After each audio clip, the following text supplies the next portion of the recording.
Buenas tardes, chicas y chicos. En esta oportunidad vamos a ver cómo resolver circuitos eléctricos aplicando el método de mallas. Bien, para empezar con esta parte necesitamos entender qué es una malla. Una malla se le dice a todo circuito cerrado en el cual está compuesto por dos o más componentes eléctricos. Acá podemos diferenciar dos circuitos cerrados. Tenemos la malla 1 y la malla 2. ¿Sí? Malla 1 y malla 2. Este método me dice que debo plantear la misma cantidad de ecuaciones como cantidad de mallas tenga. Por lo tanto, si tengo dos mallas, voy a tener que plantear dos ecuaciones. Y también, para aplicarlo, debo saber cuál es la segunda ley de Kirchhoff. La segunda ley de Kirchhoff me dice que la sumatoria de caídas de tensiones que se me producen en todas las resistencias es igual a las sumatorias de tensiones aplicadas a el circuito, o en este caso a la malla. Y esta caída de tensión la voy a representar como su valor en la ley de Ohm. Recuerdan que por ley de Ohm la tensión es igual a ser intensidad de corriente por resistencia. Es decir, en vez de tensiones voy a ponerlo en función de la intensidad de corriente por la resistencia. Vamos a ver cómo resolver este circuito aplicando el método de mallas. Primero que nada debo plantear el sentido de las corrientes. Por un tema de comodidad y por un tema de que se me hace mucho más fácil resolver el circuito, voy a decir que las corrientes tienen el sentido de las agujas del reloj, es decir, de izquierda a derecha, por más que esto no sea cierto. Después vamos a ver cómo lo comprobamos. ¿Para qué hago esto? Porque primero dijimos que voy a plantear la cantidad de ecuaciones que tenga según la cantidad de mallas. Como tengo dos mallas, tengo dos ecuaciones. Y el sentido de la corriente se los voy a dar de esta manera porque al realizar la ecuación 1, como corresponde a la malla 1, yo sé que la I1 va a ser positiva y la I2 va a ser negativa. Y al realizar la ecuación 2, la I1 va a ser la negativa y la I2 va a ser la positiva. ¿Por qué se me produce este cambio de signos? Fíjense que la I1, si yo la planteo de esta forma, va a ingresar a la rama, esta donde está R3, de arriba hacia abajo. Y la I2, si yo la planteo de esta manera, va a ingresar a la rama de abajo hacia arriba. Por lo tanto, van en sentido contrarios. Este sentido me dice que en la ecuación 1, la corriente 1 va a ser positiva y la corriente 2 va a ser negativa. Y en la ecuación 2, como representa la malla 2, la corriente 1 va a ser la negativa y la corriente 2 va a ser la positiva. Si yo llegara a tener otra malla, voy a tener otra ecuación donde la I3 va a ser la positiva y la I1 y la I2 van a ser las negativas. Pero bueno, en este caso tenemos solamente dos ecuaciones. Una vez que tengo eso en claro, lo que voy a hacer es lo que dije en esta diapositiva de acá. Voy a aplicar la segunda ley de Kirchhoff, donde voy a tener la sumatoria de corrientes por resistencia primero y después la sumatoria de tensiones aplicadas. Entonces, en la ecuación 1 voy a tener I1 por todas las resistencias que tenga en la malla 1. Es decir, R1 más R3. Como R1 vale 1 kilo ohm, si yo lo paso a ohm, tengo que hacer 1 por 1000. Y eso van a ser los 1000 que tenga acá, más R3 que vale 100. Después, menos I2 por la resistencia que comparte la malla 2 con la malla 1. Es decir, esta resistencia R3. Fíjense que la R3 está tanto en la malla 1 como en la malla 2. Por eso me voy a poner acá el valor de 100 ohm. Y esto va a ser igual a la sumatoria de tensiones aplicadas. Me fijo que en esta malla, acuérdense que la primera ecuación siempre representa la malla 1, tengo esta fuente y esta fuente. Esta fuente está dispuesta de esta manera Recuerden que la patita corta de la fuente representa la parte negativa y la pata más larga la parte positiva, en el cual yo sé que la corriente de esta fuente va a ser entregada de esta manera, porque sale de negativo a positivo, o lo puedo ver como que sale del positivo de la fuente. Lo mismo me va a pasar en la fuente 2. En la fuente 2, la corriente va a salir de negativo a positivo de esta manera. Fíjense, ahora voy a ver cuál es la fuente positiva y cuál es la fuente negativa según el sentido de la corriente que yo le di. Si yo le di el sentido de esta corriente, me fijo que la B1 coincide con el sentido que yo le di a la corriente 1. Por lo tanto, si coincide el sentido, fíjense, este sentido va para el mismo lugar que este sentido. Si coincide, va a ser positivo. En este caso, tengo un volt. ¿Y por qué tengo -2? Porque el sentido que me está inyectando corriente esta fuente es contrario al sentido que yo planteé al principio. Por lo tanto, esto va a ser negativo. Bien, la misma lógica voy a aplicar para la segunda malla. Primero, dijimos que la I1 va a ser negativa y la I2 va a ser positiva. Esa I1 la tengo que multiplicar por la resistencia que comparte la malla 1 con la malla 2. Y a la I2 la voy a multiplicar por todas las resistencias que tiene la malla 2. En este caso tengo 100 y tengo 500. Si yo lo sumo, 100 y 500 lo multiplico por I2. Y después, del otro lado del signo igual, tengo que tener la suma de tensiones aplicadas. Ahora, si estoy en la malla 2, tengo esta y tengo esta fuente. Lo mismo, me fijo que esta fuente inyecta corriente de esta manera y esta fuente inyecta corriente de esta manera. Y como yo planteé la I2 en este sentido, ¿sí? Fíjense, la I2 yo la planteé en este sentido, me fijo cuál coincide en ese sentido y cuál no. Veo que B2 con 2 volt coincide con el sentido de la I2, pero la B3 no. Por lo tanto, la B2 la voy a considerar positiva, 2 volt positivo, y la B3 la voy a considerar negativa, -3. Una vez que tengo en claro cómo plantear el sistema de ecuaciones, voy a pasarlo un poquito en limpio y voy a resolver el paréntesis. Me queda 1000 más 100, sería 1100, y por un tema de comodidad el coeficiente lo voy a poner adelante y la incógnita lo voy a poner atrás. Es decir, voy a hacer 1100 por I1, como lo puse acá. Del otro lado tengo menos I2 por 100.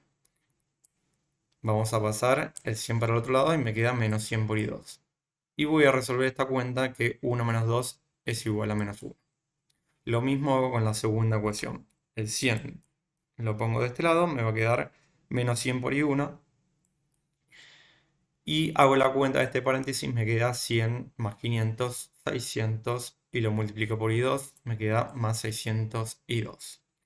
Realizo esta cuenta, menos 3 más 2, menos 3 más 2 es -1. Perdón, antes había agarrado este caso, pero me coincide con que 1 menos 2 es igual a -1. Bien, una vez que tengo resuelto el sistema de ecuaciones lo voy a reemplazar en la siguiente diapositiva. ¿Sí? Tomo este sistema de ecuaciones, lo voy a copiar y lo pego en la siguiente diapositiva. Y lo que voy a hacer es lo siguiente. Yo tengo, dos ecuaciones, la cual voy a agarrar la primera y voy a despejar I1. Lo que no significa que yo no pueda haber despejado I2 o que pueda haber agarrado esta ecuación en vez de esta para empezar a resolver. Pero bueno, por un tema de comodidad y para seguir algo muy mecánico, voy a agarrar la ecuación 1 y voy a tratar de despejar I1. Esto es puramente matemática, ¿sí? Es cómo resolver un sistema de ecuaciones de dos ecuaciones con dos incógnitas, que se llama sistema de ecuaciones 2×2. Y yo lo voy a hacer a través del método de la sustitución, pero lo puedo hacer por otros métodos como matrices, determinantes o alguno, pero este me parece el más sencillo para este caso. ¿Cómo hago el método de sustitución? Voy a despejar I1 de esta ecuación. ¿Cómo lo despejo? Separo en términos. Y este término lo voy a pasar para el otro lado. Como está restando, lo voy a pasar sumando. O sea, me quedaría menos 1 más 100 por I2. Y por último, tendría que pasar este 1100 para que esta I1 me quede sola. Y como está multiplicando a I1, va a pasar dividiendo al otro término. Es decir, me va a quedar como lo tengo acá. Menos 1 más 100 por I2, ¿sí? Este término de acá, sumando, dividido estos 1100 que acompañan a I1. Una vez que llego a este término, puedo aplicar propiedad distributiva en la división. Es decir, que puedo hacer menos 1 dividido 1100 más 100 dividido 1100. Y me quedaría de esta manera. Ahora yo podría simplificar aún más esta expresión porque yo sé que 100, si le tacho dos ceros, al de abajo, al denominador, le puedo tachar también los dos ceros. Y me quedaría 1 dividido 11. Si tengo alguna duda de esto, lo pongo en la calculadora y me lo simplifica automáticamente. Bien, yo sé que si hago 1 por I2 va a ser igual que poner I2 solo, porque 1 por un número es el mismo número. Y voy a llegar a esto, que es lo que reemplacé acá. Una vez que tengo el valor de I1 bien despejado, lo que voy a hacer es agarrar la segunda ecuación y reemplazar ese valor que me dio de I1. Donde dice I1 voy a poner este valor que yo logré despejar. Voy acá. Hago menos 100 por I1, que sería menos 100 por el valor que me dio de I1. Todo reemplazado. Más 600 por I2 menos 1. Cuando ya tengo esto, puedo ver que acá puedo aplicar propiedad distributiva. Puedo hacer menos 100 por menos 1 dividido 1100, menos por menos es más, y 100 dividido 1100 es 100 sobre 1100. En el segundo término me quedaría menos 100 por I2 sobre 11, que sería menos por más es menos, 100 I2 dividido 11. Y después tal cual como está. Más 602 es igual a menos 1. Una vez que tengo este término resuelto, lo que voy a hacer es juntar, hacer la cuenta de los números que tienen la incógnita I2. Es decir, voy a hacer menos 100 dividido 11 más 600. Y eso lo junto y me va a quedar 6500 dividido 11 por I2. ¿Sí? Hice esta cuenta de acá, y me dio 6500 dividido 11 por I2. Y después lo que voy a hacer, bueno, acá simplifiqué, como arriba, estos 100 sobre 1100 lo puedo simplificar y me da 1 sobre 11, positivo. Lo que voy a hacer es tratar de pasar este 1 sobre 11 para el otro lado, y como está positivo pasa negativo. Hago esa cuenta, hago menos 1 sobre 11 y me da el resultado de menos 12 sobre 11. Una vez que tengo esto, yo sé que 6500 dividido 11 lo están multiplicando a I2. Por lo tanto, como quiero dejar I2 solo, voy a pasar al otro término, este 6500 dividido 11, dividiendo. ¿No? Dijimos que está multiplicando y lo quiero pasar para el otro lado, va a pasar dividiendo. Entonces me queda menos 12 sobre 11 dividido 6500 dividido 11. Si yo hago esta cuenta, me va a dar menos 3 dividido 1625, que es menos 0,001846 amperes. Como es un número muy chiquitito de corriente, nosotros en electrónica o en este tipo de circuitos usamos corrientes muy bajas, entonces yo sé que si lo multiplico por 1000 voy a tener ese número, pero en miliamperes. Por lo tanto, eso me da menos 1,846 miliamperes. Con esto ya sé el resultado de la corriente 2. Una vez que tengo esto, yo puedo reemplazar en esta fórmula que saqué de I1 en función de I2, voy a reemplazar el número fraccionario que me dio para no tener que poner tantos decimales. Reemplazo el número fraccionario que me dio de I2 donde dice I2. Voy a la siguiente diapositiva y acá tengo lo que dije anteriormente. Donde dice I2 de la fórmula de I1, voy a poner el número fraccionario. Si pongo el número de decimales, me tiene que dar lo mismo o muy aproximado, más que por un tema de comodidad y para un tema de exactitud, porque este es el número exacto. Acá le faltan decimales porque yo lo aproximé. Entonces, para tener mayor exactitud, voy a reemplazar el número fraccionario donde dice I2. Por lo tanto, si yo reemplazo el número fraccionario, voy a tener este número donde dice I2. Y si yo realizo esta cuenta, me va a dar que I1 va a ser igual a menos 7 sobre 6500, que eso es igual a menos 0,001077 amperes, que como dijimos antes, para no tener tantos decimales, lo voy a pasar a miliamperes. Para pasarlo a miliamperes, recuerdo que lo tengo que multiplicar por 1000 a este número y me da este. Fíjense como conclusión que las dos corrientes me dieron negativas. Eso no significa que esté mal. Eso significa que yo al principio le di un sentido a esas corrientes. ¿Sí? Este sentido.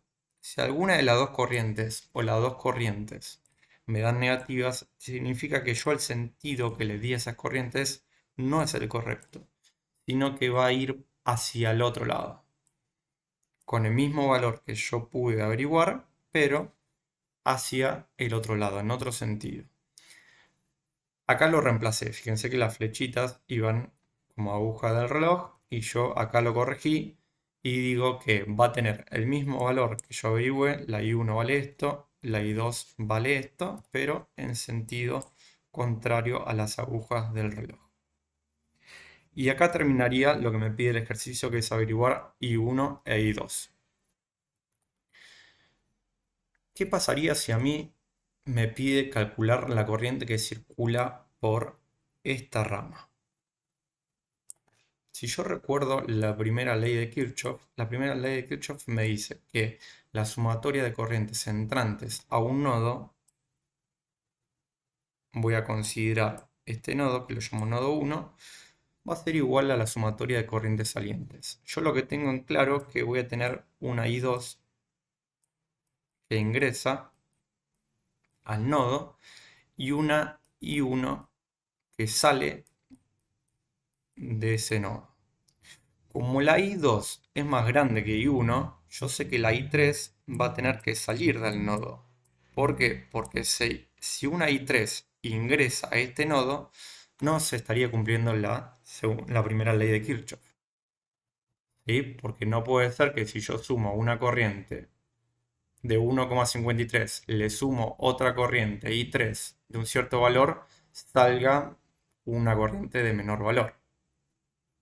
Por lo tanto, yo sé que si salen dos corrientes, sumo I1 e I3 que están saliendo y me tiene que dar el valor de I2.